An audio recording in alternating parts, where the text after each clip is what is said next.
हम हैं TD college में और बहुत मुश्किल से हमें बीए बीएससी फर्स्ट ईयर्स की कुछ बच्चियां मिली और हम ये बात बार बार कहना चाहते हैं कि बहुत मुश्किल से मिली ये बातचीत। चूँकि हम ये चाह रहे थे कि हम उनसे बात करें, उनकी चीज़ों को समझे जाने, लेकिन हमारे साथ टीडी कॉलेज के छात्र संघ में अपने आप को ज़रूरी समझने वाले लोग हैं।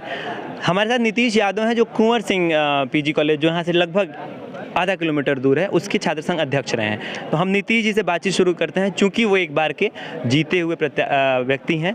नीतीश जी, आप तो छात्र संघ के अध्यक्ष थे जी। पहला सवाल ये कि कुंवर सिंह को इतना मतलब वो इग्नोरेंस जैसा क्यों रहता है? टीडी कॉलेज ही हावी रहता है सतीश चंद्र कॉलेज पर और कुंवर सिंह कॉलेज पर, ऐसा है? कुंवर सिंह महाविद्यालय चूँकि छोटा महाविद्यालय है, वहाँ विद्यार्थियों की संख्या 2,500 से 3,000 है और जो विषय होना चाहिए कुंवर सिंह महाविद्यालय में, एक महाविद्यालय में, वो पर्याप्त नहीं है। इसी माध्यम से वहाँ विद्यार्थी कम है और जो भी विद्यार्थी अनुशासन में रह के शिक्षा में विश्वास करके कुंवर सिंह में दाखिला कराते हैं। आप कब कौन से साल छात्र संघ अध्यक्ष हुए? हम 2017-18 में छात्र संघ अध्यक्ष हुए। अच्छा, 2017-18 के बाद 2 साल लगभग 1 साल से बंद था ये वहाँ पे, तो उसके बाद ये फिर शुरू हुआ है। इसमें 7 दिन का ही मुश्किल से समय मिला है और आप लोगों को लगभग 1 साल का समय मिला होता, तो ये जो है कैसा है? 5-7 दिन में कैसे चुनाव हो जाना ठीक है? नहीं, 5-6-7 दिन में चुनाव हो जाना ठीक नहीं है, लेकिन बलिया का एक ऐतिहासिक धरोहर है छात्र संघ चुनाव। तो कहीं ना कहीं 2 साल से हम लोगों ने बलिया के छात्र नौजवानों ने देश का सम्मान किया, कोरोना काल को देखते हुए देश का सम्मान किया और ना किसी भीड़ जुटाऊ कार्यक्रम किया, ना कोई आमरण अनशन किया, ना कोई धरना किया और देश की परिस्थिति को देखा, कोरोना काल को देखा। बलिया के छात्र नेताओं को मैं सम्मान करता हूँ, लेकिन कोरोना काल खत्म होने के बाद लगातार 28 दिन से 1 महीने से ऊपर पिछले 28 अक्टूबर में कुंवर सिंह महाविद्यालय के प्राचार्य को पत्रक सौंपे और टीडी कॉलेज एससी कॉलेज के निरंतर प्राचार्य को पत्रक सौंपा गया, लेकिन जिला प्रशासन और कॉलेज प्रशासन छात्र संघ चुनाव कराना ही नहीं चाहती है। हम लोग छात्र संघ चुनाव कराना ही नहीं पहले चाहती थी और विद्यार्थियों को दबाना चाहते थे, विद्यार्थी नेताओं को। विद्यार्थियों ने अपने आवाज़ को दबाने से बचाया और आंदोलन किया। आंदोलन में इन लोगों की जीत हुई और जीत के बाद समय कम है और सत्र दूसरा स्टार्ट हो जाएगा, तो हम लोग छात्र संघ की ऐतिहासिक परंपराओं को बचाने के लिए इस साल छात्र संघ चुनाव कराना चाहते हैं। ये जिस बात की जिक्र कर रहे हैं वो ये है कि पिछले 28 दिनों से अलग अलग माध्यमों से प्रोटेस्ट हो रहा था। पिछले 4 दिनों से आमरण अनशन हो रहा था बलिया के टीडी कॉलेज चौराहे पर, जिसमें कल ये सहमति बनी है कि चुनाव होगा और थोड़ी आज ज़्यादा गहमा गहमी है, जबकि कल चुनाव की बात हुई थी। हमारे साथ अभिनव अमरीश हैं। अमरीश उस आमरण अनशन में 4 दिन पर से भूख हड़ताल पर थे ऑलमोस्ट। तो ये बताइए अमरीश की आपके साथ जो बाकी लोग थे वो ये चाहते थे कि छात्र संघ का चुनाव हो जाए, लेकिन इस समय बहुत 7-8 दिन का मिला है। ये समय कम है या ठीक है?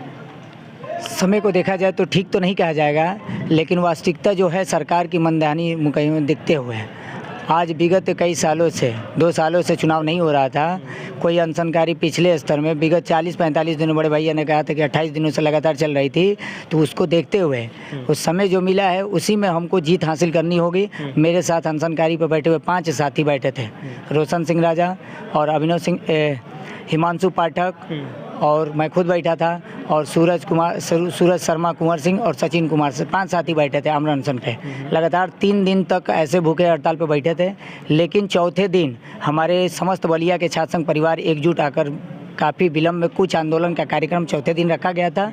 उसमें काफ़ी भरी संख्या में दूर दराज से छात्र नेता आए और उस चीज़ को हासिल करा दिया कि बलिया अपने आप में एक क्रांतिकारी धरती है और वो एसडीएम के सिटी मजिस्ट्रेट के रहते हुए लिखित प्रमाण मिला कि 15 तारीख और 24 तारीख को आश्वासन दिया गया है लिखित रूप से कि चुनाव होना चाहिए और उसी में हम भी तैयार हैं कि हम भी लड़ाई को लड़ेंगे और मेरे साथ पूरे 8 महाविद्यालय पर चुनाव होता है। अभी पिछले दिन कल ऐसे शाम को मथुरा पीजी कॉलेज पे आमरण अनशन पर बैठे पे दीपक गौतम और उसके साथी अंकित चौधरी और उसके साथ एक और साथी आमरण अनशन पर बैठा है दूसरे दिन, लेकिन अभी तक कोई अधिकृत सूचना वहाँ पे मिली नहीं है। और मैं भी चाहता हूँ भले मैं चुनाव लड़ूँ चाहे ना लड़ूँ, लेकिन मैं उस आमरण अनशन के साथियों के साथ हमेशा खड़ा रहूँगा और उसी तरह से अभी भी मेरी बोलने की मानसिकता तो है नहीं, लेकिन मैं उस आमरण अनशन साथियों के साथ सहयोग करने के लिए आज शाम को वहाँ जरूर पहुँचाऊँगा। उस आमरण अनशन में मैं शिकस्त जरूर करना चाहता हूँ। आप कौन से साल में पढ़ाई करते हैं?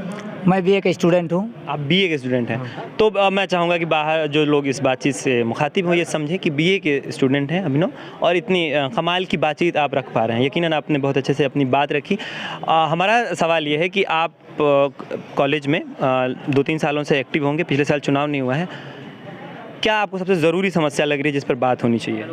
जरूर चीज़ आपकी आंखों से भी देख पा रहे हैं कि पूरे ग्राउंड को देखा जाए तो ये हमारा कैंटीन है, ये पोस्ट ऑफिस है, इधर बगल में कैंटीन है, ये कैंटीन है। कैंटीन की दशा देख सकते हैं, दूर दराज से दिखा सकते हैं। तो आरओ लगा है, आरओ शुद्ध रूप से चलता है, कल की व्यवस्था सही नहीं है, लाइब्रेरी की सुविधा नहीं है। पूरे बलिया जनपद में लाइब्रेरी किसी माध्यम में कहीं उपलब्ध नहीं है, लाइब्रेरी की सुविधा नहीं है। कार्यालय पर अब जाके पुस्तकालय कट बन रहा है। अभी सेमेस्टर वाइज पिछली सरकार, वर्तमान सरकार ने नई शिक्षा नीति अपनाई गई है, उसमें सेमेस्टर वाइज अभी 1 जनवरी के 15 या 1 हफ्ते के अंतराल में पेपर होने वाला है। अब जाके 1 हफ्ते बाद पुस्तक मिलेगा, तो वो लड़का क्या पढ़ पाएगा, आप भी आकलन कर सकते हैं और यहाँ के छात्र छात्राएं भी आकलन कर सकते हैं कि हमको क्या पढ़ेंगे।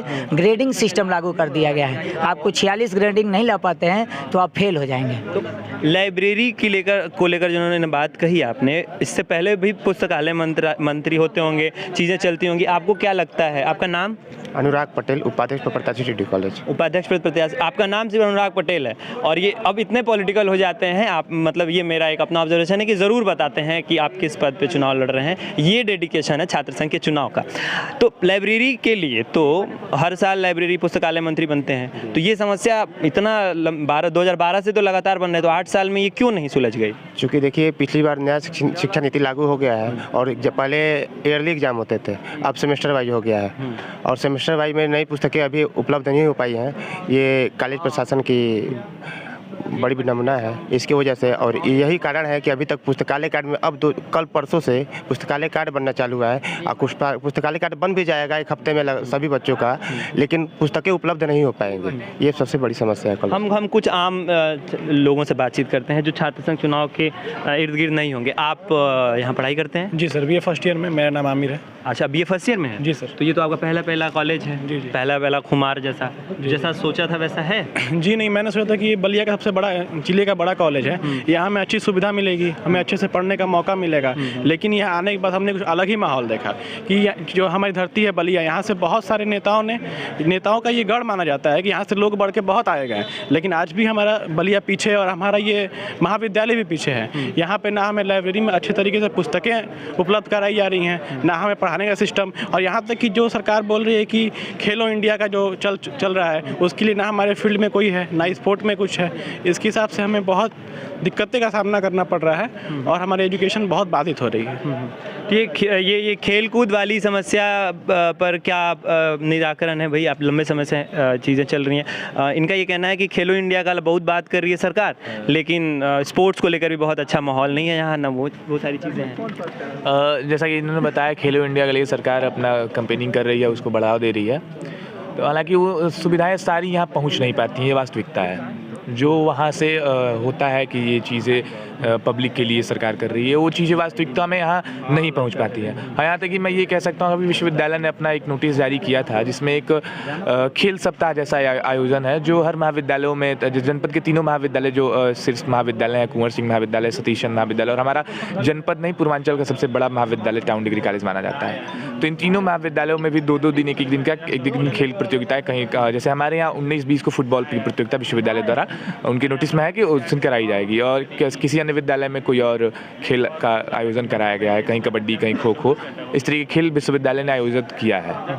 तो खेलकूद की बातचीत हो रही थी। एक बात और नीतीश जी, हम ये समझना चाह रहे थे, आप चुनाव जीते लंबे समय से ही रहे हैं, मुख्य धारा की राजनीति में कॉलेज के जो छात्र नेता हैं इस दशक में नहीं दिखते हैं, इसका क्या कारण है? जैसे इस बलिया में राम गोविंद चौधरी विधायक हैं अभी, और वो छात्र संघ के थे, नारद राय भी विधायक रहे हैं, वो भी छात्र संघ के थे, उपेंद्र तिवारी भी छात्र संघ के रहे हैं, उमाशंकर सिंह से लेकर तमाम लोग अभी वर्तमान में जो इर्द गिर्द दिख रहे हैं ये छात्र संघ के हैं। लेकिन ये पिछले 20 साल का, तो अगर 5 साल छोड़ दें तो कोई नहीं दिखता है। एक आनंद स्वरूप शुक्ल दिखते हैं। तो ये क्या है, कैसे ये गैप हो जा रहा है, क्यों नहीं मेन स्ट्रीम राजनीति में छात्र संघ के लोग आ पाते हैं?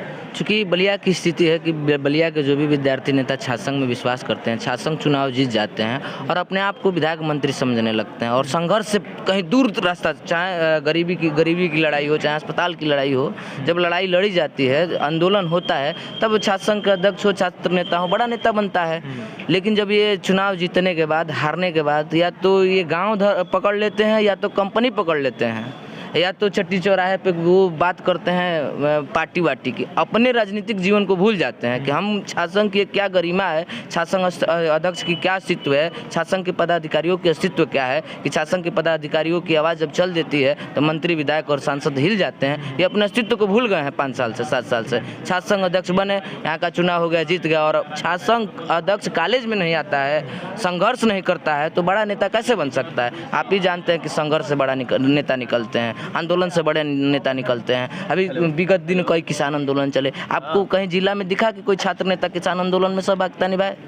ये सबसे बड़ी कमी है, मेरा भी कमी है, और आगे जो जितने भी विद्यार्थी नेता है 5 साल 7 साल 2012 तो छात्र संघ बहाल हुआ, 2012 से आज लगातार 8 साल हो गए, लेकिन 6 साल चुनाव हुआ।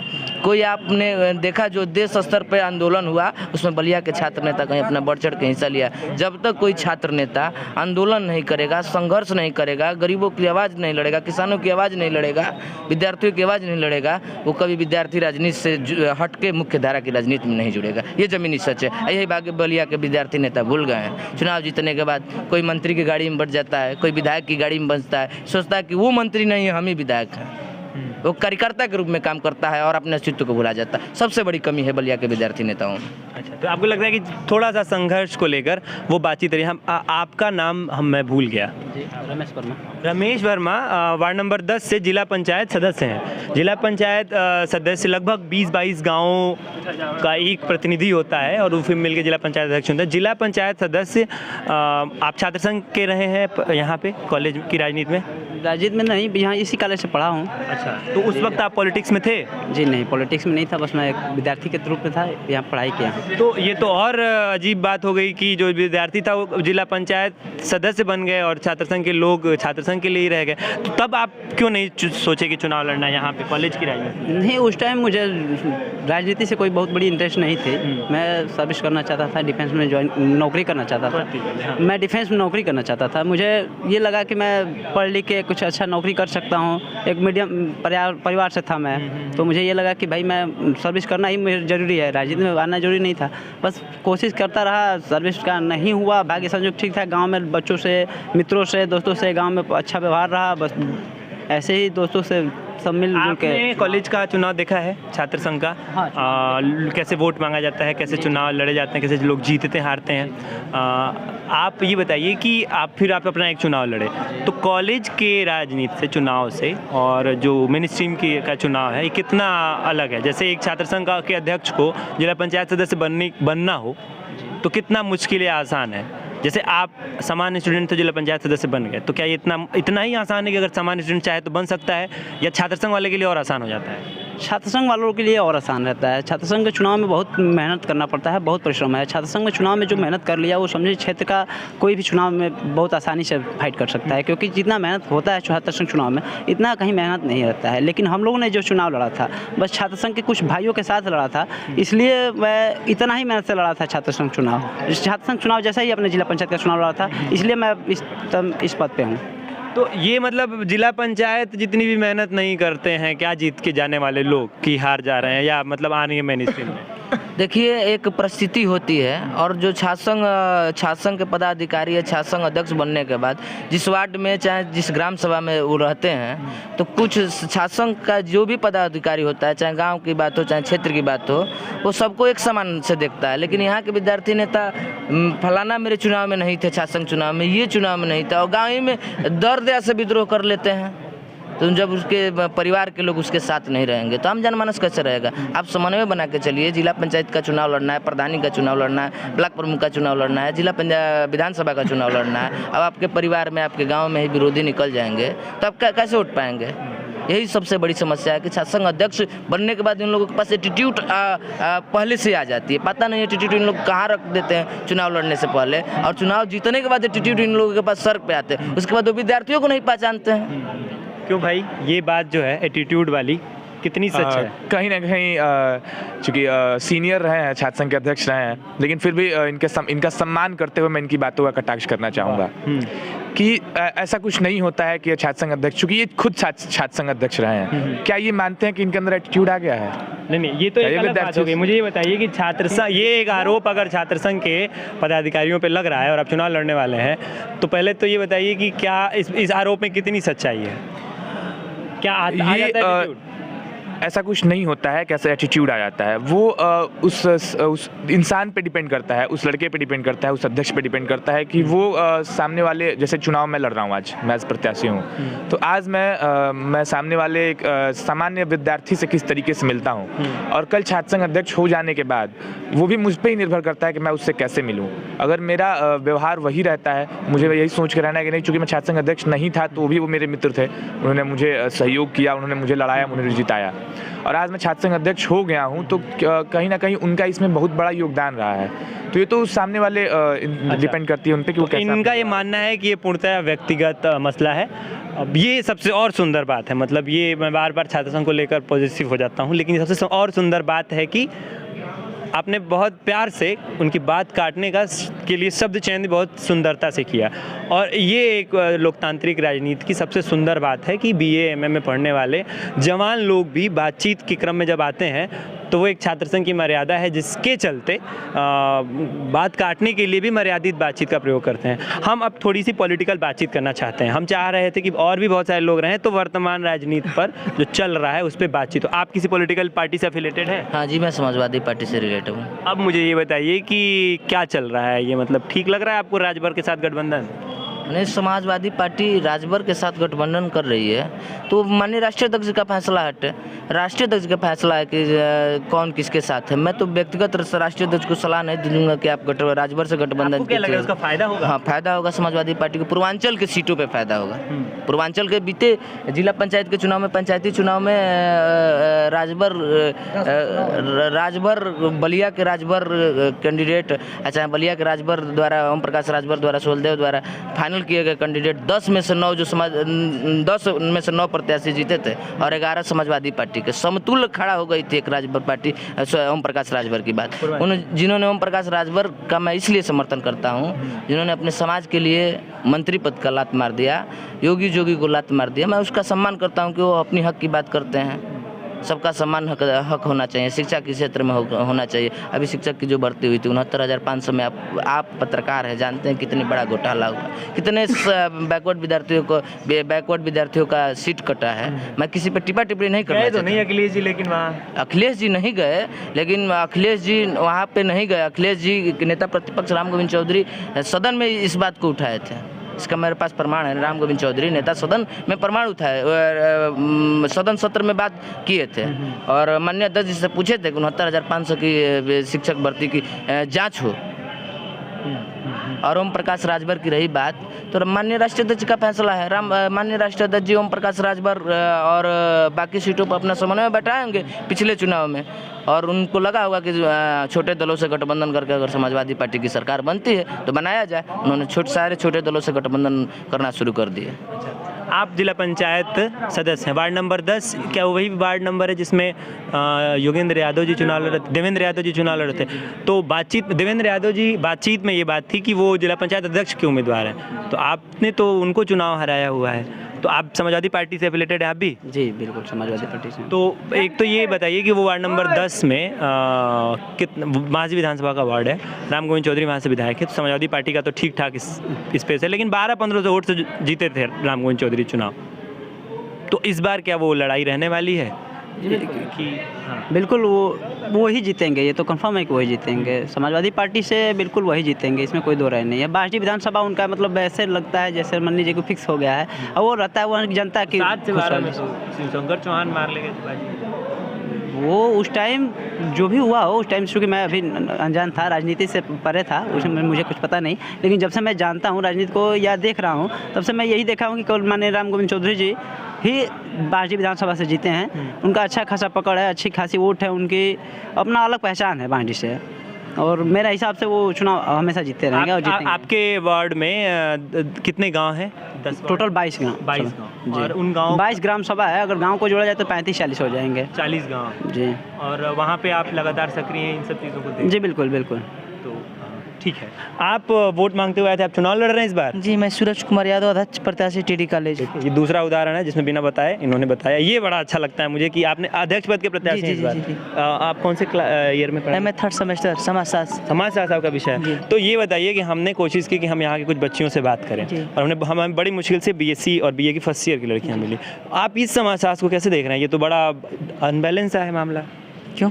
लड़कियां बातचीत के लिए तैयार नहीं हो पा रही हैं, हालांकि तैयार तो छात्र संघ के। देखिए, हालांकि सभी बच्चियां तैयार हो जाती है बात करने के लिए, लेकिन उन लोग क्लास होगा इसलिए नहीं कर पाई होगी, या कोई इम्पोर्टेंट काम होगा इसीलिए चली गई होगी। आप मुझे 15-20-25 मिनट में, हम लोग 1 घंटे हमें 15-20-25 बच्चियों से बात कराने के करा देंगे। हम अभी वो करते हैं। आप मुझे ये बताइए कि आप MA 3rd ईयर में समाजशास्त्र के छात्र हैं, 2 सबसे ज़रूरी बात बताइए जो जिसलिए छात्र संघ का चुनाव आपको ज़रूरी लगता है होना चाहिए।